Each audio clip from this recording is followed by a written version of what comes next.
¿Qué es la leucemia? La leucemia es la proliferación, como pueden ver en la imagen, proliferación clonal. ¿Por qué? ¿Por qué clonal? Porque hay translocaciones, hay mutaciones genéticas. Es una proliferación de una sola clona. En este caso, si hablamos de la leucemia linfoblástica aguda tipo B, va a proliferar solamente el linfoblasto B, solamente esa clona, ¿ya? Y esta proliferación por la mutación va a ser incontrolada, no va a haber quien le controle, ¿ya? Por eso vemos esta cantidad exagerada de linfoblastos. Dice incontrolada de las células inmaduras, en este caso el linfoblasto B, ¿ya?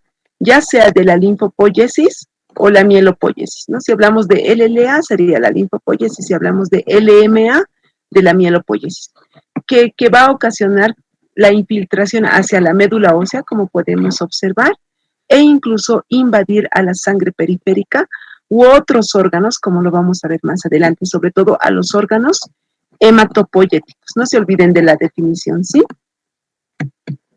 ¿El cambio de epidemiología se ve? No, doctora, siguiente. Ya, listo. Entonces, ok, ya. Entonces, ahora sí van a ver epidemiología, ¿verdad? Sí, doctora. Listo, así voy a trabajar. Ya, muy bien. En cuanto a la epidemiología, tenemos la distribución bimodal. Hay dos picos de afectación en las agudas. Un primer pico afecta a los menores de 20 años. Ojo, chicos, que en este momento les estoy hablando de adultos nada más. ¿Ya? En este párrafo solamente de adultos. Entonces, la leucemia en adultos tiene dos picos bimodales. El primer pico es en menores de 20 años, o sea, 15 añitos, ¿no? 16, 17, 19, así, jovencitos, adolescentes.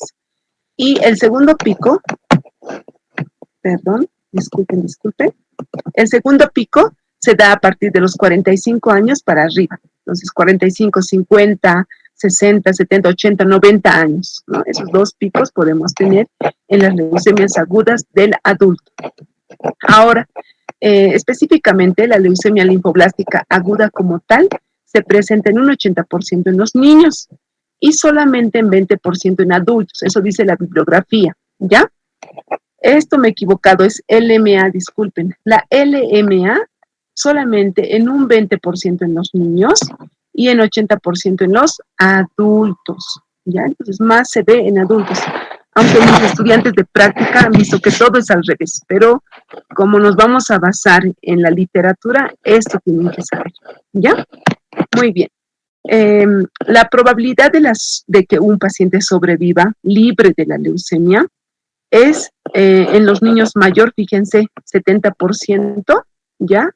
Y en los adultos es menos, de 30-40%. Realmente los niños sí llegan a curarse con ya sea quimioterapia o trasplante, pero los adultos no. ¿Por qué motivo? Porque los adultos tienen comorbilidades y tienen mayores mutaciones en relación a los niños, ¿sí? Por eso es menor el porcentaje de sobrevida global y libre de enfermedad, ¿ok? Ya, ahora vamos a hablar de los factores asociados. Dentro de los factores asociados, tú te preguntas, ¿quién origina la leucemia? ¿Quién origina la leucemia? Como dice aquí, está hasta el momento, hasta 2026, es desconocida.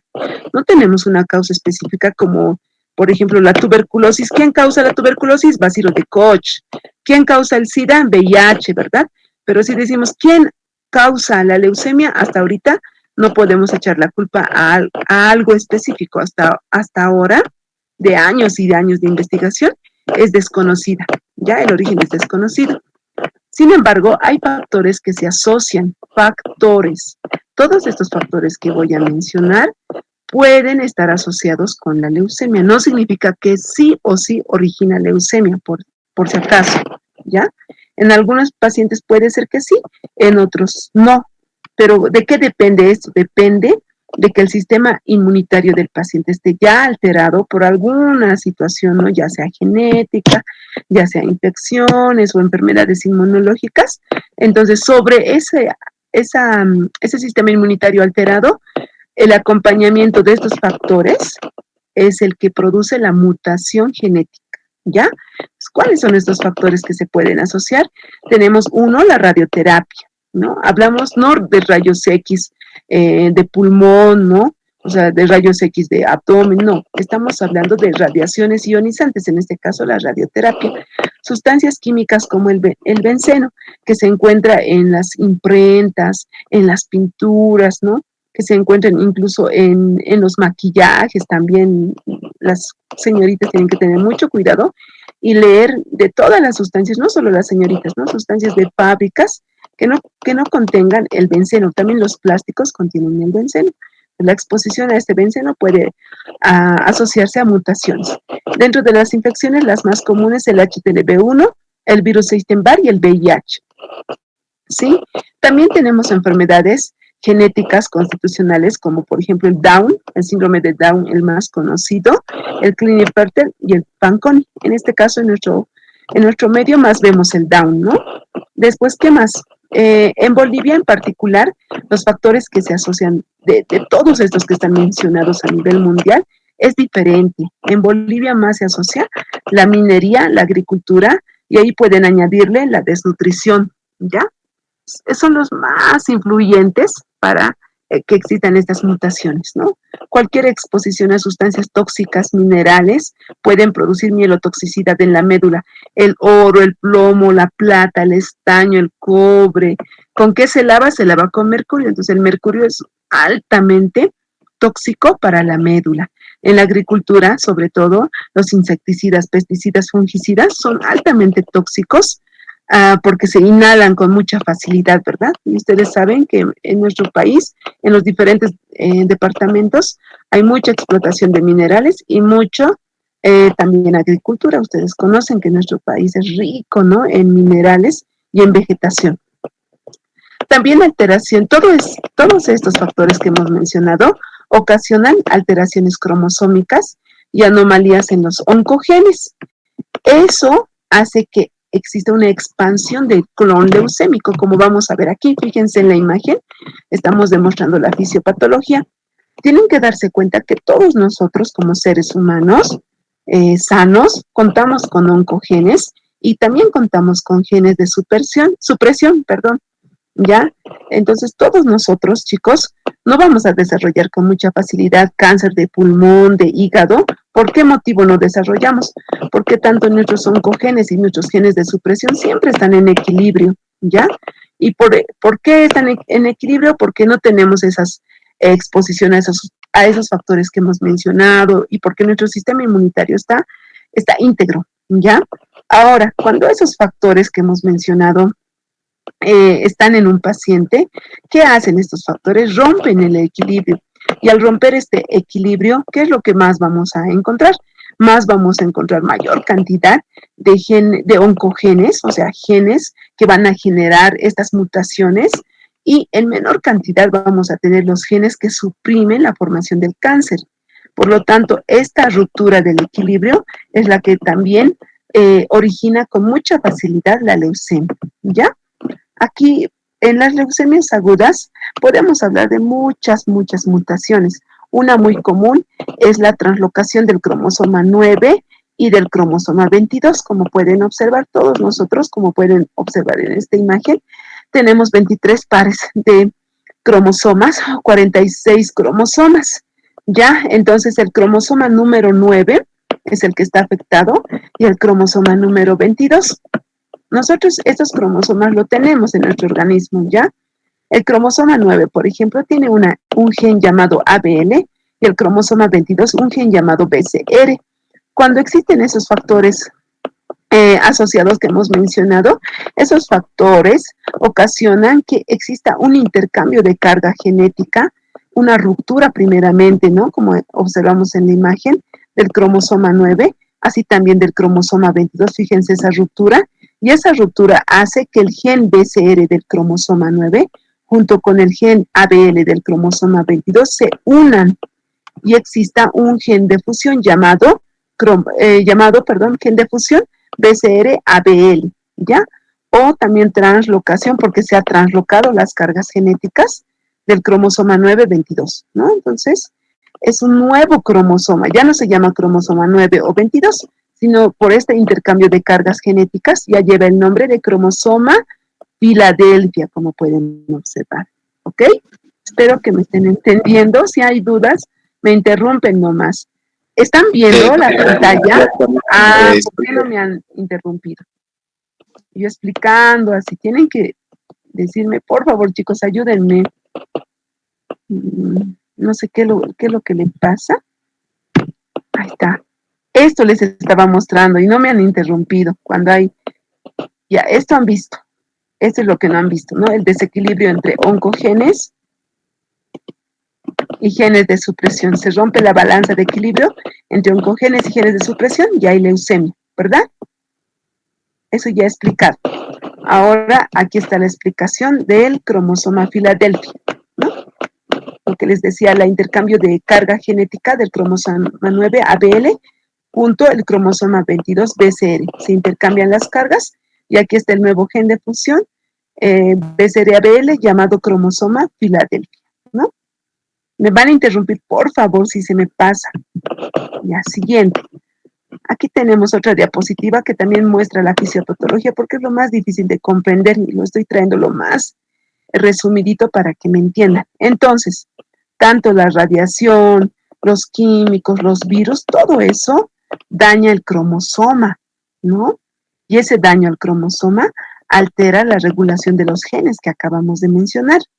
Y como resultado, la alteración en la regulación de los genes va, ¿qué hacer? Va a inhibir al gen supresor, va a ocasionar una proliferación incontrolada de las células que hemos mencionado y va a ocasionar inhibición de la apoptosis. ¿Ok? ¿Entendemos? Denme, no sé si pueden mandarme unos corazones, un dedo, algo por lo menos que me están entendiendo. ¿Sí? Por favor, chicos, ayúdenme. Ya. Hablen, por favor, no se callen. ¿Estamos bien? Sí, doctor. Gracias, ayúdenme. Ahora voy a tocar el tema de los factores de riesgo. Pero factores de riesgo, ¿de qué te estoy hablando? No te estoy hablando de los factores de riesgo que ocasionan la leucemia, sino te estoy hablando de los factores de riesgo que hacen que la leucemia sea de pronóstico muy malo, ¿ya? Entonces lo clasificamos según los factores de riesgo. La leucemia se clasifica en pronóstico estándar, o sea, como algo intermedio, y pronóstico malo, ¿ya?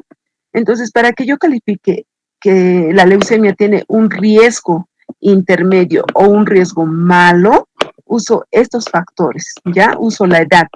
Pacientes que sean menores de 30 años es un riesgo intermedio. Mayores de 30 años, riesgo malo. Ser mayor es muy malo, ¿ya? La cantidad de glóbulos blancos menor a 30 es algo bueno, riesgo intermedio. Mayor a 30 en la tipo B, en el linfoblasto P, es malo. Mayor a 100,000 en la T, ya en el linfoblasto T, es malo también. ¿Ya? Pues las cantidades mayores son algo malo, ¿ya? En cuanto al inmunofenotipo, ¿qué es lo malo? Que sea Pro-B, que sea T, que sea de inmunofenotipo T, sobre todo, es malo. Que sea B común, es bueno, ¿ya? ¿Qué más? La presencia de alteraciones genéticas o sobre todo un cariotipo hipodiploide es malo. Que sea hiperdiploide es bueno. No les voy a preguntar eso, pero para que conozcan, ¿ya? La presencia de la translocación 922 es muy malo, es de mal pronóstico si encontramos. Si sale negativo, es un riesgo intermedio, ¿ya? Que el paciente tenga afectado al sistema nervioso central es malo, ¿ya? Que no esté afectado es algo bueno, ¿ya? Atiendan muy bien eso, por favor. Esto es más de la especialidad, no les voy a explicar. Eso sería, hasta el número 5, por lo menos que tengan conocimiento, ¿ok? Muy bien. Ahora sí vamos a empezar con la clínica. Todo paciente con cáncer, no les he dicho, ya. No me dicen, ok. Vamos a empezar con la clínica.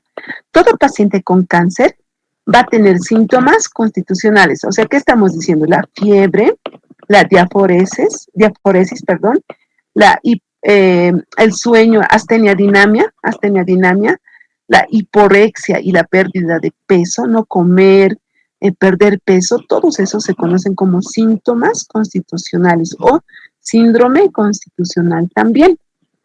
¿Quiénes presentan estos síntomas constitucionales? Todos los pacientes con cáncer. Cualquier cáncer, chicos, va a manifestar síntomas constitucionales. Pero sobre todo, hablando de las leucemias, la leucemia, claro que sí, también van a manifestar o uno o todos los síntomas constitucionales. ¿Ok? Ya. Ahora nos vamos a ir a una tríada muy importante que ustedes tienen que conocer. Fíjense en la imagen, estamos viendo una tríada, ¿verdad? Tenemos al síndrome anémico, al síndrome infeccioso y al síndrome hemorrágico. En la leucemia lo típico es que veamos esta tríada, ¿ya? Algunas veces solo vamos a encontrar anemia en estos pacientes. En otras ocasiones, anemia más sangrados o anemia más infecciones o bien los tres. En muchos casos solamente vamos a ver anemia, chicos. La anemia es el síntoma capital para las leucemias, ¿ya? Entonces, como podemos ver en la imagen, la anemia es grave. ¿Qué significa? Que los pacientes van a llegar con descompensación hemodinámica, van a estar con taquicardia, van a estar con hipotensión, ¿verdad? Van a estar con desaturación, taquipnea, entonces van a tener todos los síntomas de descompensación de una anemia, van a tener corazón anémico, soplo cardíaco, así vamos a encontrar a estos pacientes.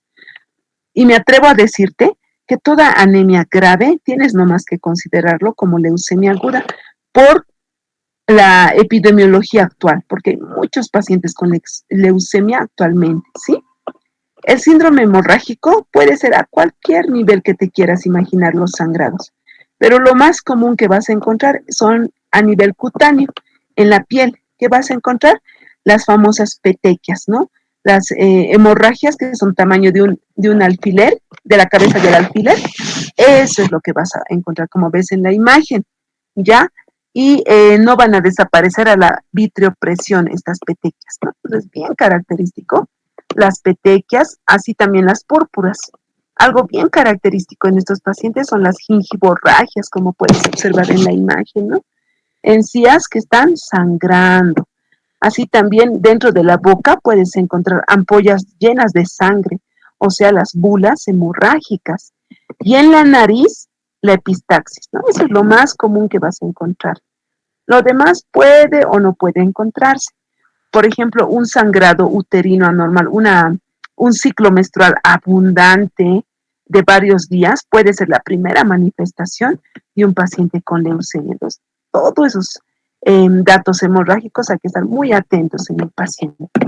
En relación al síndrome infeccioso, puede ser a cualquier nivel que te quieras imaginar. Lo más común es que tengan infecciones de vías respiratorias altas, es lo más común, seguido de las digestivas, intestinales, urinarias. Y lo más rarito, una meningitis, una otitis, un uñero, una celulitis, puede ser también la manifestación de que el paciente tiene leucemia, ¿no? Entonces hay que estar muy atentos a esta triada, no se olviden, por favor. Ya. Algo muy característico, como pueden ver en la pantalla, es el dolor de hueso. Cualquier parte del hueso puede doler, como una gripe, ¿no ve que en la gripe duelen los huesitos? O una artritis, una artrosis, les puede hacer confundir en los niños, les puede hacer confundir con el cartílago de crecimiento. Entonces, no se olviden del dolor de hueso en las articulaciones, es muy importante, por favor. Ay, Dios mío, estoy con mucho dolor, chicos, pero seguiremos. Ya. Aquí vemos otra imagen donde ahí están viendo las visceromegalias. Hígado grande, vaso grande, también puede ser la manifestación de la leucemia, ¿no? Vamos a ver otra. Esto siempre es pregunta de examen, ¿no? Los órganos santuarios, les pregunto y no saben. Los órganos santuarios, ¿cuáles son? Solamente dos, ¿no? El sistema nervioso central y el testículo, ¿no? Por eso a veces a las chicas les pregunto, ¿cuántos órganos santuarios tienes? ¿No? No saben, ya los chicos tienen 2, las chicas solamente 1, ¿no? O sea, ¿por qué se llaman órganos santuarios? Porque en esos órganos no ingresa la quimioterapia. ¿Por qué motivo? Porque están con una barrera, ¿ya? La barrera hematoencefálica y la barrera hematotesticular. Entonces ahí están las 2 alteraciones importantes, los 2 órganos santuarios. No se olviden, por favor. Seguimos. Ya estamos avanzando. También podemos encontrar una alteración que les pregunto a mis estudiantes, ¿no? La afectación cutánea, la leucemia cutis, acúmulo de estas células malignas a nivel de la piel, que como pueden observar pueden manifestarse como máculas, ¿no? O nódulos, como pueden observar. También se puede ver como el acné mismo, ¿no? En diferentes partes del cuerpo. O podemos ver, como pueden observar, unas máculas eritematosas, hipercrómicas eritematosas. Nos puede hacer confundir tal vez con lesiones por alergia, ¿no?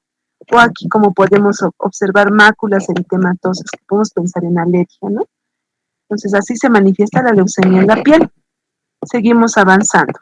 Ahora sí, en esta imagen lo único que les quiero mostrar es cómo se presenta la leucemia linfoblástica aguda y cómo la leucemia mieloblástica aguda. ¿Estamos bien, chicos? Sí, doctora. Gracias, porque yo no estoy bien, pero estoy intentando estar bien, ¿ya? Ayúdenme, por favor.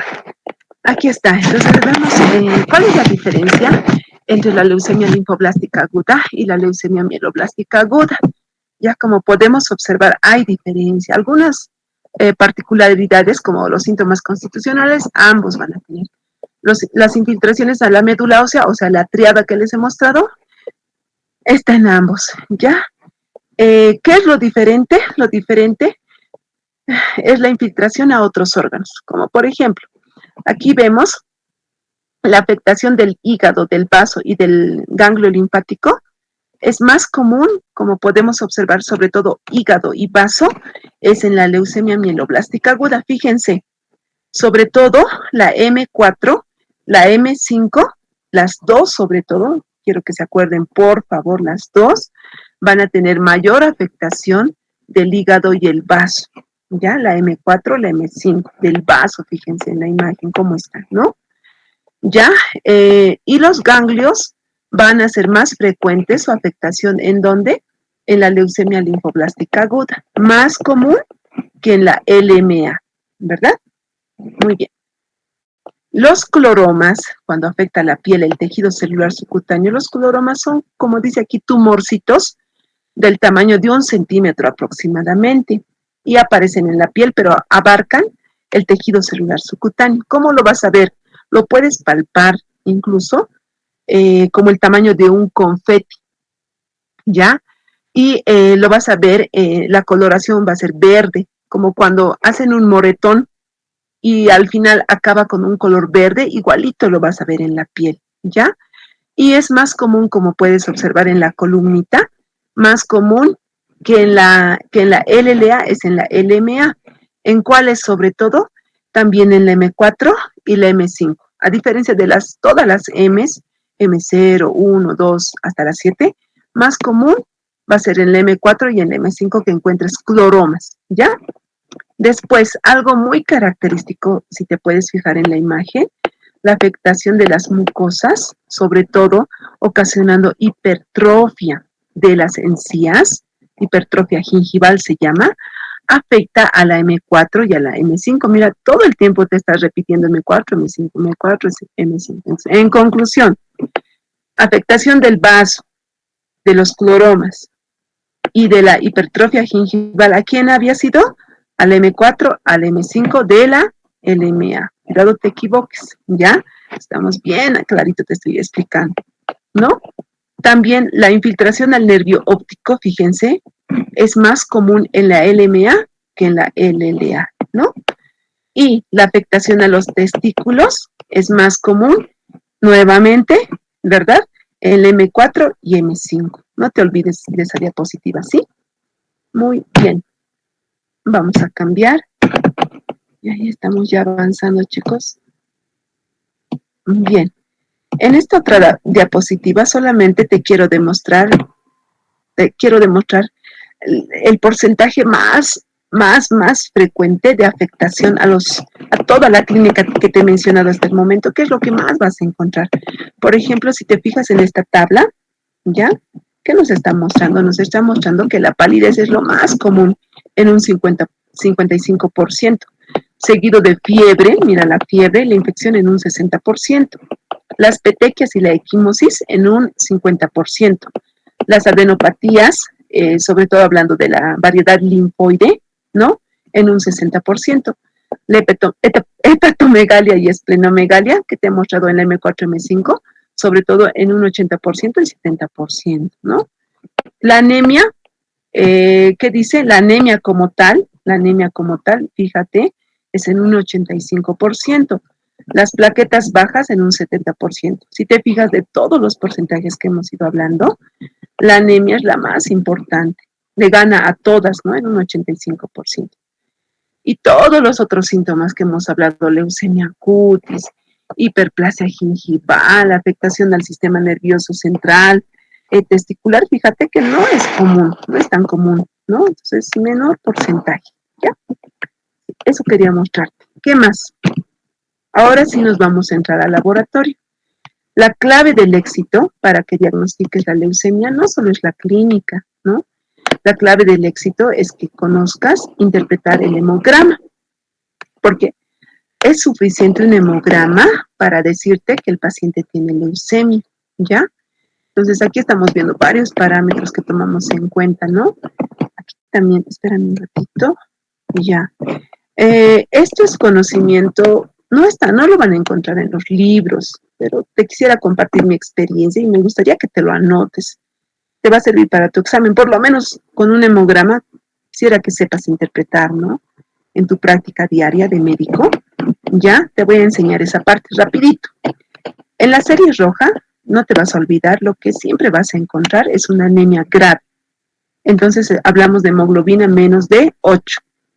Otro parámetro que tienes que tomar en cuenta es el VES, la velocidad de eritrosedimentación, que siempre va a estar acelerada. Entonces, en la serie roja, los únicos parámetros que debes tomar en cuenta es la hemoglobina y el VES, nada más. El resto no te va a ayudar a identificar una leucemia.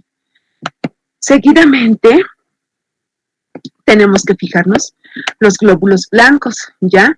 Los glóbulos blancos pueden estar en conteo normal, en conteo alto o bajo, ¿ya? Entonces puedes encontrar leucopenia o leucocitosis, cualquier variación. Entonces a mis estudiantes les digo, los valores de los glóbulos blancos en las leucemias es muy traicionero, les digo, ¿no? Porque no hay algo definido. Cualquier valor puede ser leucemia, ya sea normal, alto o bajo, ¿no?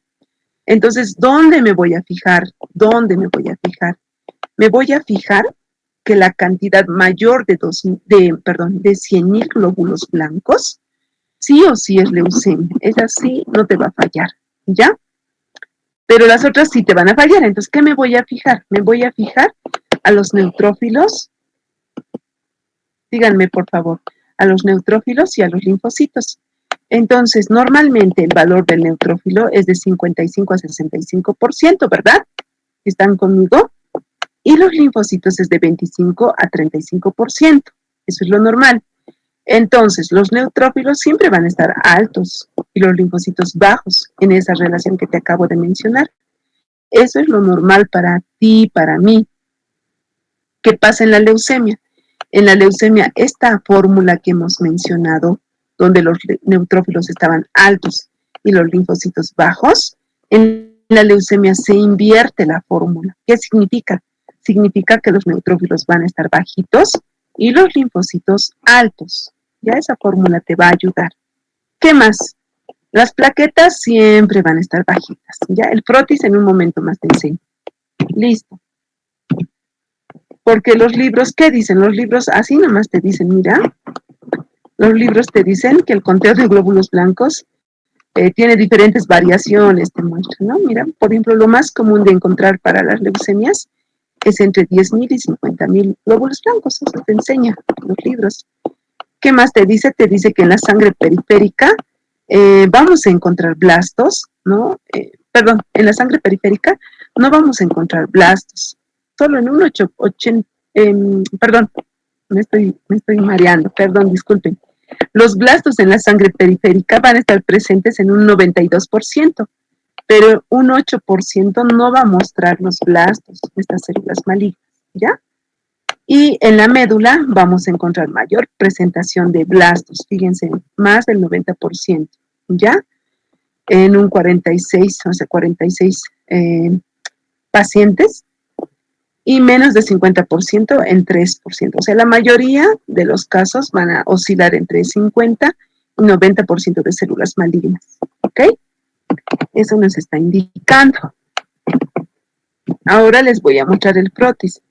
Miren, el blasto puede tener esta imagen que estamos viendo en la pantalla, o sea, una imagen donde vemos el núcleo completamente y ya no vemos citoplasma ni nucleolo. Entonces esto nos puede hacer fallar a las bioquímicas, les puede hacer fallar y ellas no van a reportar porque es una célula que no se identifica, ¿no? Pero en una etapa inicial así lo podemos encontrar. Ahora, en una etapa más avanzada es más fácil identificarlo. Les voy a mostrar, miren. Clarito se nota, ¿no? La característica, el tamaño, ¿no? Fíjense, el tamaño de las células. Lo que ven en rosadito, ese rosadito es el núcleo. Lo que ven más clarito, como aquí estoy señalando, es el citoplasma. Prácticamente la mayoría de las células están ocupando completamente el núcleo. Y estos ojitos chiquititos que espero que logren ver son los nucleolos, ¿ya? Los ojitos tienen que estar bien entrenados para poder identificar. Vamos a ver otra imagen y con eso ya estamos terminando. Ah, ya. El bastón de Auer que les estaba diciendo de la M3 es esto, fíjense, solamente para que conozcan. Estas astillitas que están viendo aquí, ¿no ve? Como rayitas.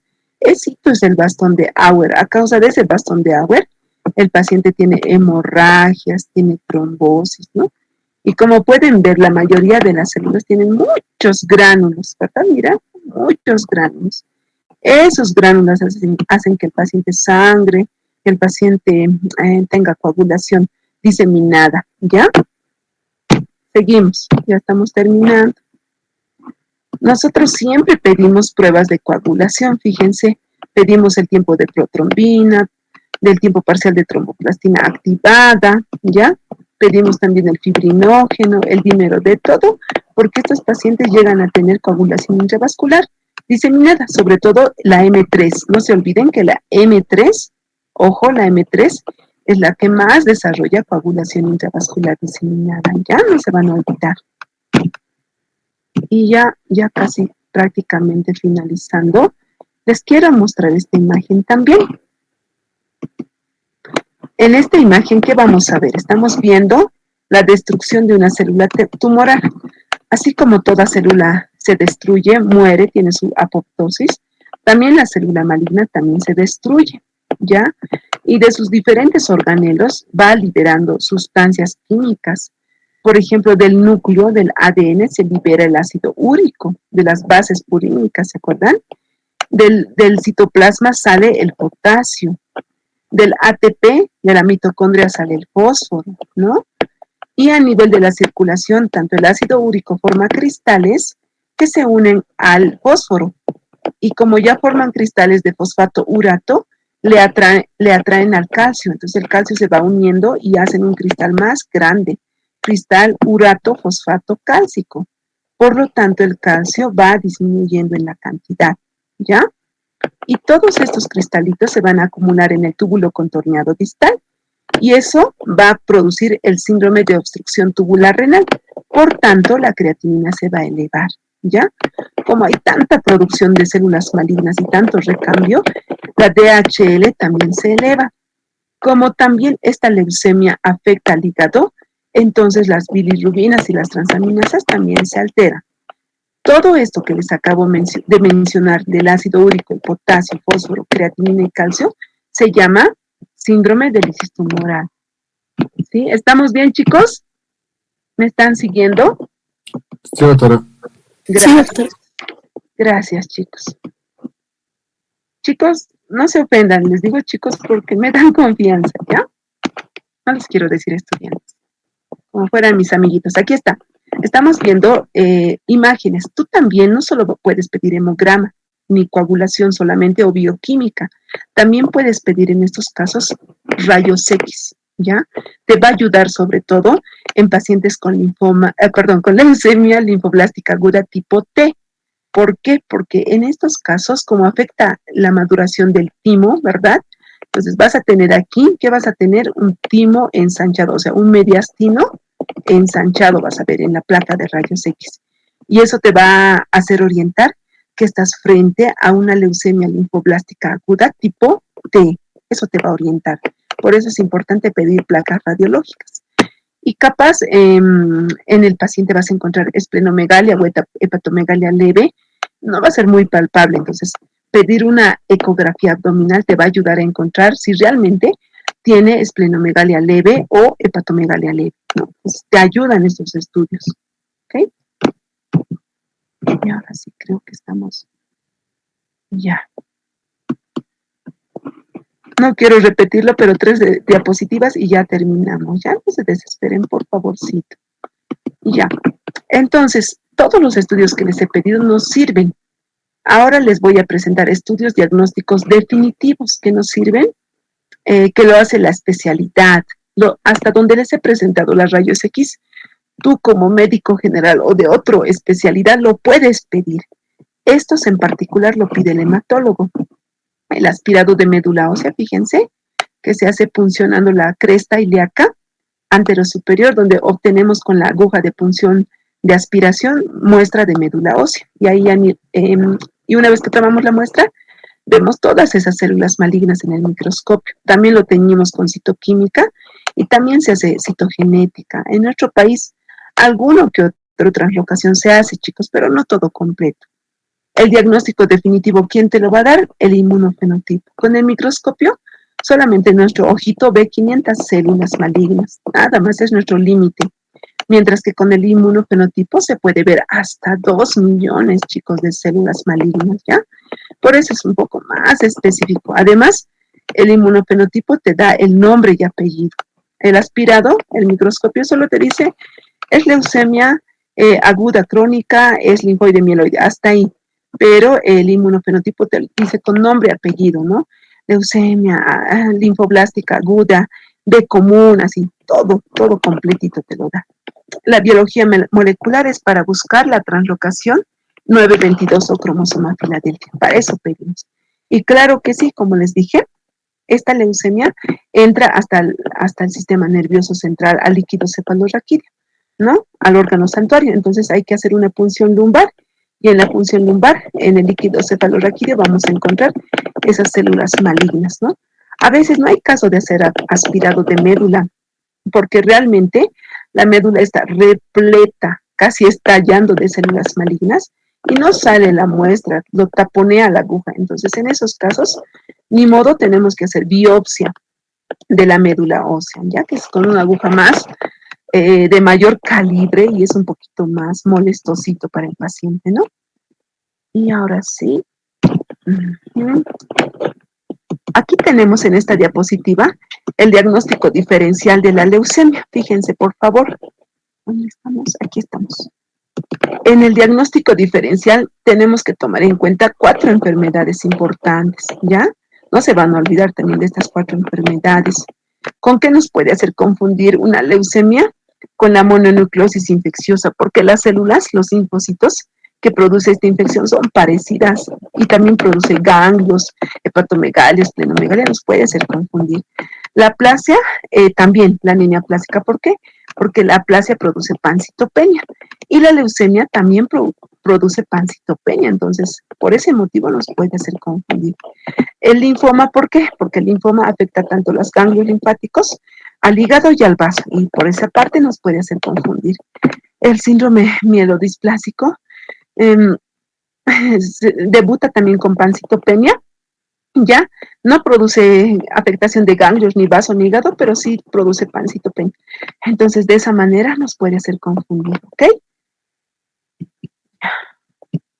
Creo que está. Sí, Ya llegamos a la última diapositiva. Ahora tú te preguntas, ahora, ¿cómo tratamos la leucemia? El pilar 1 que ustedes nos pueden ayudar para salvar a ese paciente es hacer medidas generales. Medidas generales, como sabes, que producen anemia, ¿no es cierto? ¿Qué le puedes dar? Oxígeno, ¿verdad? Como sabes que tiene infección, ¿qué le puedes dar? Antibióticos, ¿verdad? Como sabes que produce anemia y está descompensado hemodinámicamente, ¿qué le puedes dar? Soporte transfusional. Como está sangrando, tiene hemorragia. Ay, señor, perdón un ratito. Ya. Como tiene hemorragia, ¿qué también puedes transfundir? Plaquetas o aféresis plaquetaria, ¿no? Entonces te ayuda este soporte transfusional, ¿sí? Ahora, les dije, ¿no es cierto?, que esta cantidad exagerada de células malignas van a tener una muerte programada, van a alisar y van a liberar todas esas sustancias químicas, ocasionando el síndrome de lisis tumoral. Entonces, lo peor que produce el síndrome de lisis tumoral es, uno, la acidosis metabólica descompensada y llegan a fallecer los pacientes, así también como la falla renal. Entonces, en ese caso hidratamos, hacemos una hiperhidratación. La fórmula es 3 litros metro cuadrado, pero no les aconsejo porque pueden sobrecargar a los cardiópatas, a los que tienen falla renal. Entonces, les aconsejo que hidraten con 3 litros al día de solución fisiológica, ¿sí? También algo que puedes hacer es usar bicarbonato, pero Cuando ya estás viendo datos de que hay una hiperleucocitosis, mucha exagerada cantidad de glóbulos blancos, ahí sí anímate a alcalinizar con bicarbonato. También te aconsejo que uses allopurinol para eliminar al ácido úrico, ¿ya? La dosis es 300 miligramos al día, ¿ya? Si tiene falla renal, no uses 300, solo 150 miligramos día, ¿no? Ahora, ¿cuál es la clave del tratamiento para eliminar a esas células malignas? Es el trasplante de progenitores hematopoyéticos halogénico. Como no hay aquí en Bolivia, ¿qué hacemos? Quimioterapia. Con la quimioterapia, ¿qué hacemos? Alargamos la vida, ¿sí?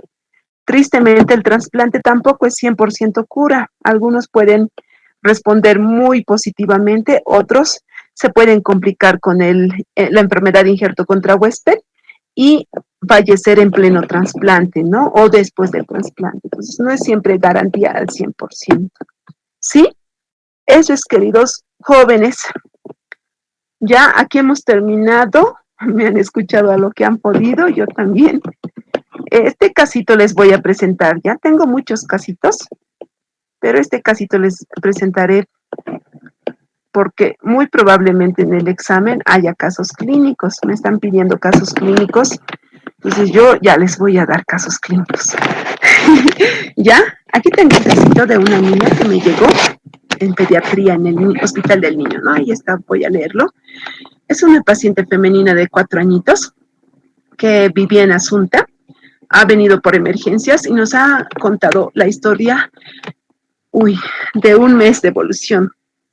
Tenía astenia y no podía comer hace 3 meses. Ya acabo.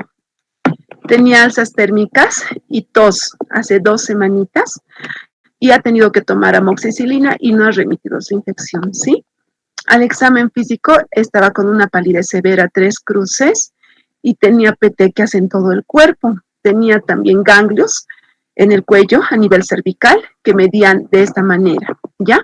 También tenía hepatoesplenomegalia. Su hemograma, como pueden observar, reportaba 6 de hemoglobina, ¿ya? Glóbulos blancos de 1400, segmentados de 15, linfocitos de 85, había una inversión de la fórmula, plaquetas de 10,000, como pueden observar, había pancitopenia, ¿no es cierto? Entonces, por la clínica descrita y por el hemograma que les acabo de enseñar, nuestro diagnóstico más confiable, ¿cuál sería? ¿Anemia plástica? Les dije que la anemia plástica también tiene pancitopenia, pero la anemia plástica les enseñé que no cursa con visceromegalias ni adenomegalias, entonces descarto la anemia plástica.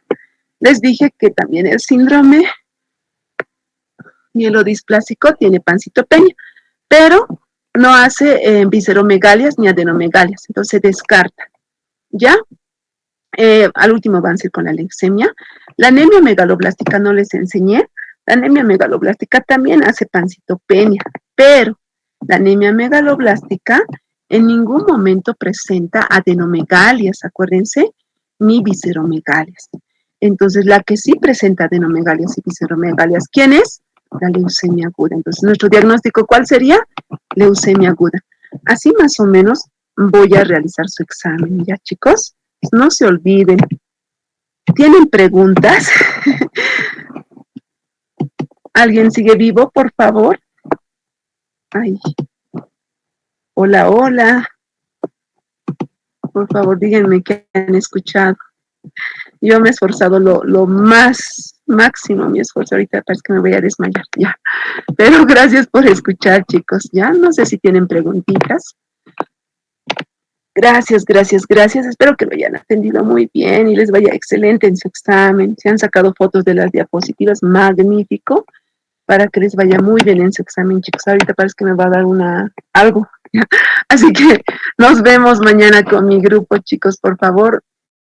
Ya no me deben casi nada a mi grupo solo tiene examen de medicina transfusional. Nos vemos mañana. Gracias, chicos, de verdad. Y buenas noches. Descansen. Ay, no.